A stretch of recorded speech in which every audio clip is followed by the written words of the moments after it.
Kita menang sama Saudi. Tapi filmnya mengejutkan dan gedenya hari ini skateboard Kak Bilar, mungkin pasca Delesti keluar rumah sakit kemarin seperti apa keadaan sekarang Kak? Pasti kita hargai ya. Mungkin keadaan Delesti mungkin seperti apa sekarang Kak? Memang iya, sehat-sehat aja semuanya. Alhamdulillah bisa keduain perlu ya. Multitasking. Fokusnya kemana nih? Ya, kiri kanan. dengan baik sehingga bisa lolos ke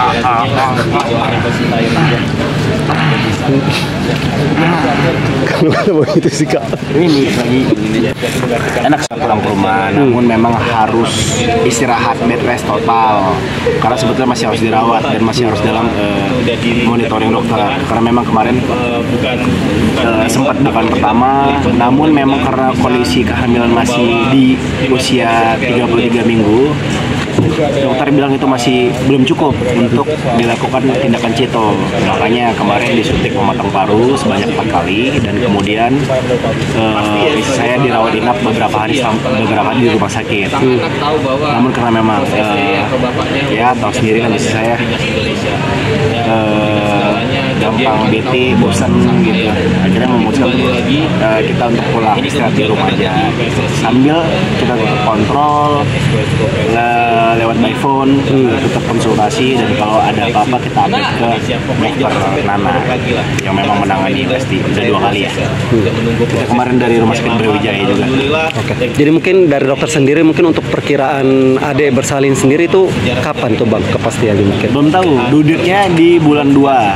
Kalau hitungan idealnya itu duduknya di tanggal 18 bulan Februari. Namun karena istri saya masih memiliki riwayat prematur, dokter mewanti-wanti untuk tetap harus jaga-jaga just in case saya mengalami lahiran lebih cepat sama seperti sebelumnya kan di 35 weeks. Gitu. Namun dokter kemarin sempat bilang ke kita bahwa meskipun usia kandungan 33 weeks, namun secara berat badan yang adiknya ini, yang anak kedua ini lebih berat. Dia udah 2,5 sementara El waktu itu 2,2. Gitu. Cuma memang menurut dokter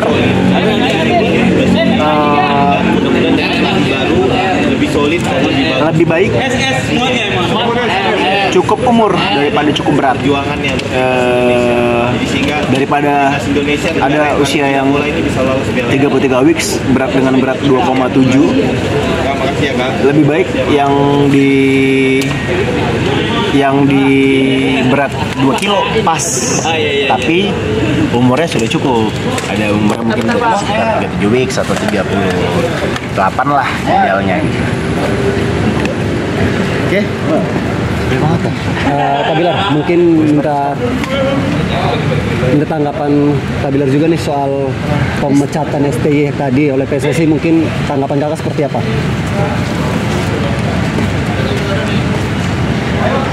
Ya sebetulnya nggak terlalu kaget. Ini bukan berita yang cukup mengejutkan ya, karena desas-desus itu udah ada sejak dari tahun lalu ya. Namun baru diumumkan secara ofisial di awal bulan gitu. Ya bagi sebagian orang mengagetkan dan timingnya kurang tepat ya, karena memang kita baru aja mengawali awal tahun dan juga kemarin baru aja menyelesaikan satu turnamen yaitu Piala ASEAN. Tapi ya gitu, kita tidak pernah tahu apa yang terjadi. Ya mungkin PSSI punya kebijakan-kebijakan yang mereka cukup matang lah untuk mempertimbangkan dengan berbagai macam hal. Tapi ya kalau secara pribadi boleh berpendapat, sebetulnya kalau saya sendiri ditanya apakah puas dengan kinerja Coach Sintayong, ya tentu bisa dibilang sangat puas sekali ya. Beliau cukup berjasa gitu dengan membawa Indonesia bisa mendongkrak posisi sekitar 30 dari 170 sekian menembus 131 somethingnya itu ada sesuatu ya, sesuatu hal ya, yang sesuatu archipan lah buat negara kita. Tentu kita tidak boleh melupakan jasa beliau, namun memang dengan berbagai hal dan dengan berbagai faktor ya kita baru diterima lewat statement yang dikeluarkan oleh Pak Erik. Ya tentu banyak, ada beberapa hal, contohnya ada masalah yang saya dengar ya, maaf kalau salah koreksi, ada beberapa hal kayak faktor bahasa, faktor juga ada masalah konflik internal dengan pemain. Ya mungkin beberapa jajaran Exco berpendapat ya sudah 4 tahun atau 5 tahun sudah saatnya digantikan dengan pelatih yang lebih mumpuni. Namun yang agak sedikit ya,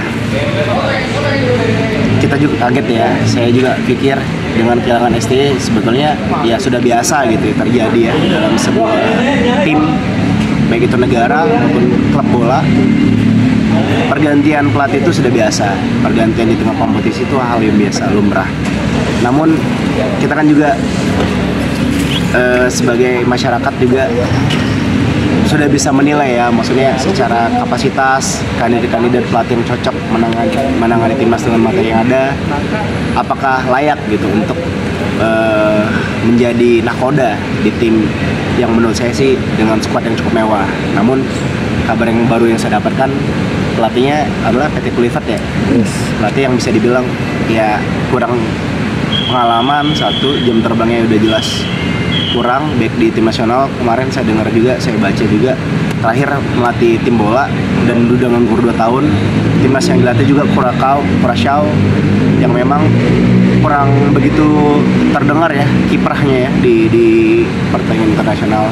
Tapi apapun itu kita doakan saja yang terbaik lah dengan siapapun yang nanti akan melatih. Ya mudah-mudahan, ya kita nggak pernah tahu ya.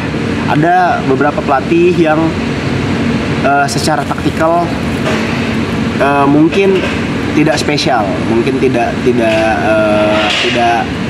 mantep gitu, tidak istimewa gitu secara taktikal. Namun secara pendekatan ke pemain dia bagus, dan itu membuat kadang-kadang pemain bisa all out tampil di lapangan. Ya mudah-mudahan pelatih kali ini bisa membawa energi itu untuk membuat pemain nanti bisa tampil Spartan, bisa tampil sesuai dengan ekspektasi masyarakat, dan bisa mampu membawa Garuda terbang tinggi untuk pada akhirnya mewujudkan asa kita, mimpi kita untuk akhirnya Indonesia kembali berlaga di Piala Dunia.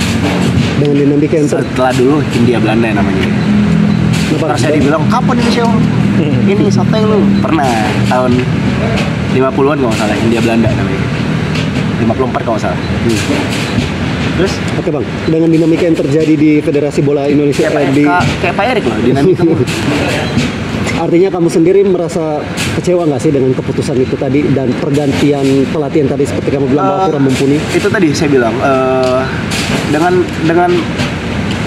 tergesernya Coach Sintayong, ya saya nggak kaget ya, karena memang sudah ngebaca situasi ini karena ngikutin timnas juga kan, apalagi yang era sekarang yang memang membawa asa baru bagi masyarakat ya. Apalagi saya yang lumayan ngikutin juga dari 2004, dari era Peter White tuh, era almarhum Peter White tuh ya. Jadi ya kurang lebihnya tahu seluk-beluknya, dan memang saya merasa ya kalaupun digeser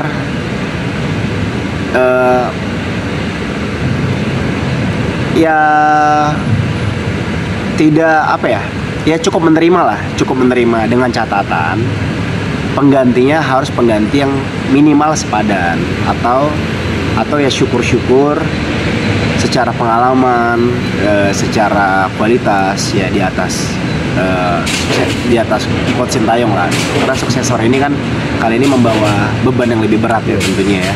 Apalagi nanti ditambah dengan amunisi tambahan seperti kehadiran Oli Romeni, dan juga kemarin juga ada dapat kabar Jairo juga sedang di approach.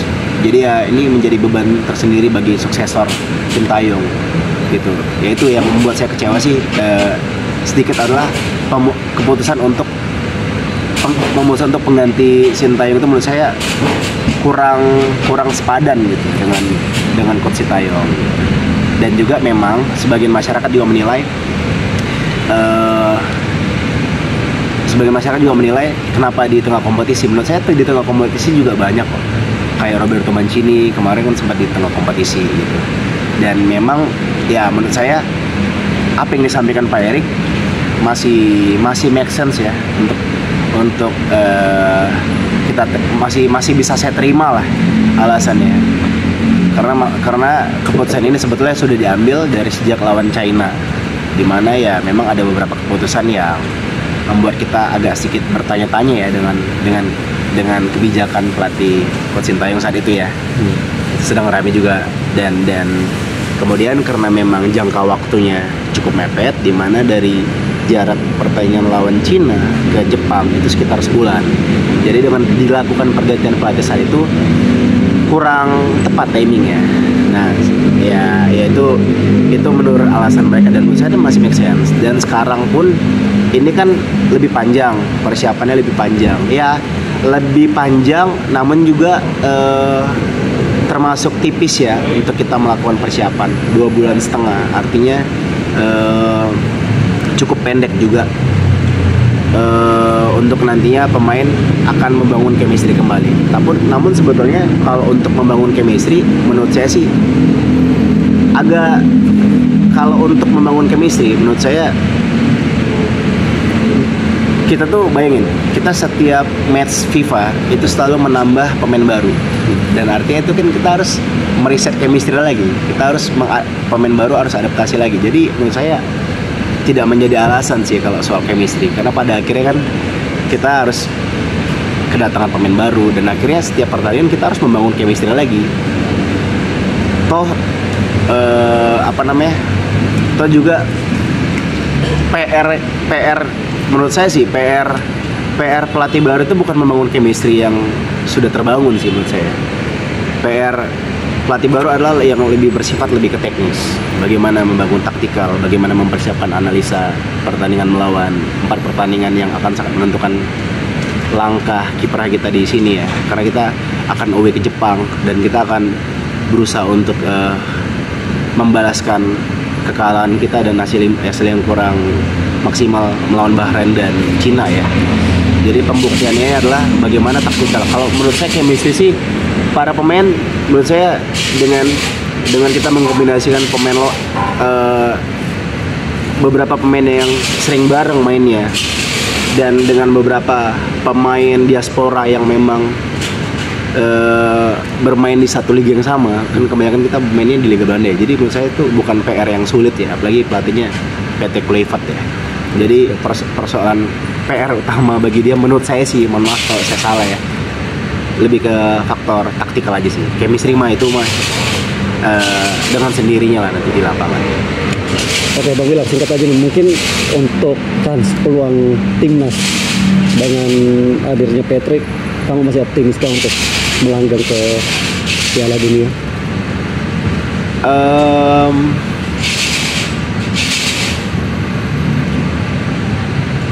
Seperti saya bilang tadi, harapan itu masih ada.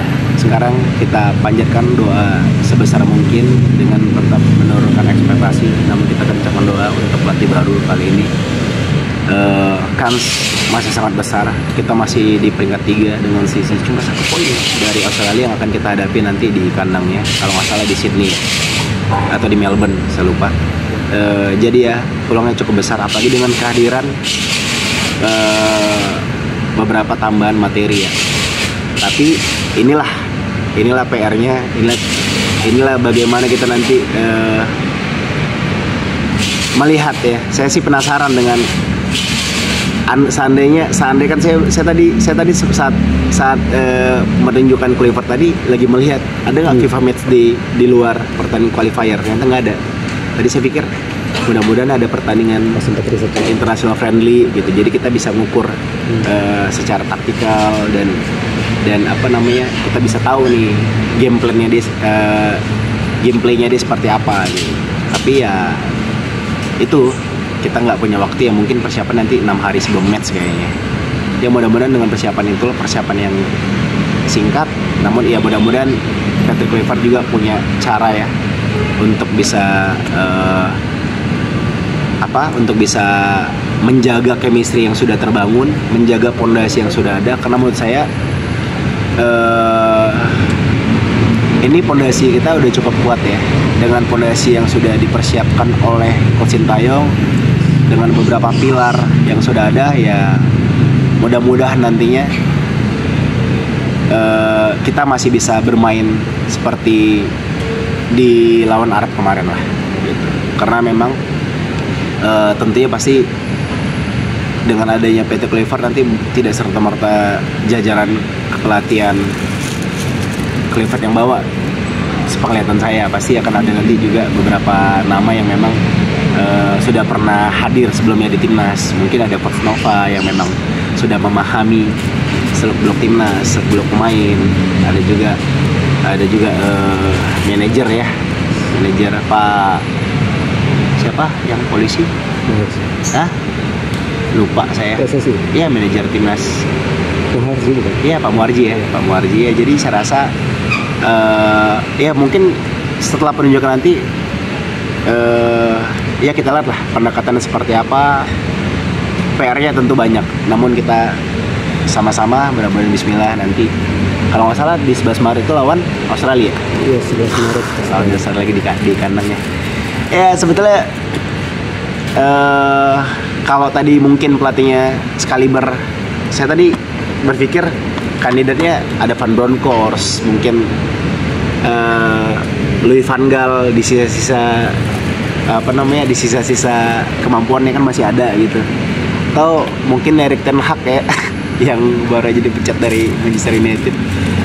Tapi ternyata PT Kluivert yang udah ngurus tahunnya. Tapi itulah, kita sekarang dia bisa berkeluh kesah, ya mungkin pasti masyarakat kecewa, namun tugas kita sekarang cukup mendoakan aja. Oke. Kita juga pertanyaan, boleh nggak ucapan selamat buat Sintayong? Mungkin Ya, oh ya. Terima kasih. Buat Coach Sintayong, kamsahamnida, kita seluruh masyarakat Indonesia sangat mencintai Anda. Tetap taruh Garuda di hati Anda, karena nama Anda akan selalu terpatri di hati kami. Sekali lagi selamat ya, selamat menjalani lembaran baru buat Coach Sintayong. Mudah-mudahan Coach Sintayong sukses di kehidupan barunya, dengan kerjaannya, dengan ya mungkin negara yang lebih nyaman nanti buat Coach Sintayong bekerja.